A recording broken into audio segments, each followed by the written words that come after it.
ദൈവ തിരുനാമത്തിന് മഹത്വമുണ്ടാകട്ടെ. ഇന്നത്തെ ദൈവവചന ചിന്തയ്ക്കായിട്ട് അപ്പോസ്തലപ്രവൃത്തിയുടെ പുസ്തകം 6-ാം അധ്യായം 8-ാമത്തെ വാക്യം, അനന്തരം സ്തെഫാനോസ് കൃപയും ശക്തിയും നിറഞ്ഞവനായി ജനത്തിൽ വലിയ അത്ഭുതങ്ങളും അടയാളങ്ങളും ചെയ്തു എന്ന് നാം വായിക്കുന്നു. പ്രിയരെ, നമ്മുടെ ജീവിതത്തിൽ കർത്താവ് തരുന്ന ദൂതെന്തെന്ന് ചോദിച്ചാൽ, സ്തെഫാനോസിനെ പോലെയാണല്ലോ നമ്മളും. നമ്മെപ്പോലെ മനുഷ്യൻ്റെ എല്ലാ ഗുണഗണങ്ങളും അടങ്ങിയ ഒരു വ്യക്തിയായിരുന്നു ആരും സ്തെഫാനോസ്. ഏലിയാവ് നമുക്ക് സമസ്വഭാവമുള്ള മനുഷ്യനെ പോലെ സ്തെഫാനോസും സമസ്വഭാവമുള്ളവനായിരുന്നു, അല്ലേ? ആ ജീവിതത്തിൽ കർത്താവിൻ്റെ സന്നിധിയിൽ അവൻ എന്തുണ്ടായിരുന്നു? കൃപയുണ്ടായിരുന്നു, കൃപയ്ക്കൊത്തവണ്ണമുള്ള ശക്തി ഉണ്ടായിരുന്നു. അപ്പോൾ ഇന്നും ദൈവജനത്തിന് വേണ്ടത് കൃപയും ശക്തിയുമാണ്. ആ കൃപയും ശക്തിയും നിറഞ്ഞവരായി, ദൈവത്തിൻ്റെ ആത്മാവിനാൽ നിറഞ്ഞവരായി ജീവിക്കട്ടെ. എപ്പോഴും ആ നിറവുണ്ടായിരിക്കണം, നിറവ് നഷ്ടമാക്കരുത്. ദൈവത്തിൻ്റെ മഹത്വമുള്ള ശുശ്രൂഷയിൽ നമ്മളായിരിക്കുമ്പോൾ നമുക്ക് നിന്ദയുണ്ട്, അപമാനമുണ്ട്.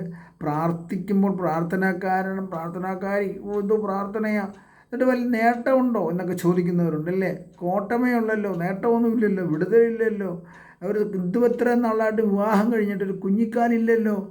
നിങ്ങൾ നല്ലൊരു വീട് വെച്ചോ, നിങ്ങൾക്ക് നല്ലൊരു ജോലിയുണ്ടോ, നിങ്ങൾക്ക് ശമ്പളമുണ്ടോ, നിങ്ങൾക്ക് കാശുണ്ടോ, പെന്തക്കോസിൽ പോയിട്ട് എന്തോ നേട്ടം ഉണ്ടായി എന്നൊക്കെ ചോദിക്കുന്നവരുണ്ടാകാം. അവരുടെ നടുവിൽ പരിശുദ്ധാത്മാവിൻ്റെ ശക്തിയും കൃപയും നിറഞ്ഞവരായി നാം ദൈവത്താൽ അനുഗ്രഹിക്കപ്പെടാൻ പോവുകയാണ്.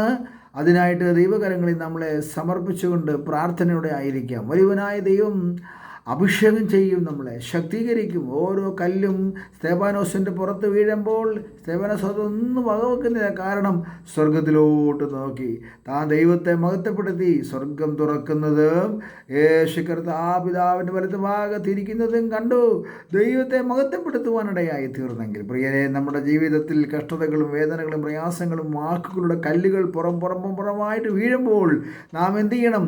ദൈവത്തിൻ്റെ മുഖത്തേക്ക് നോക്കി സ്തോത്രം ചെയ്യട്ടെ.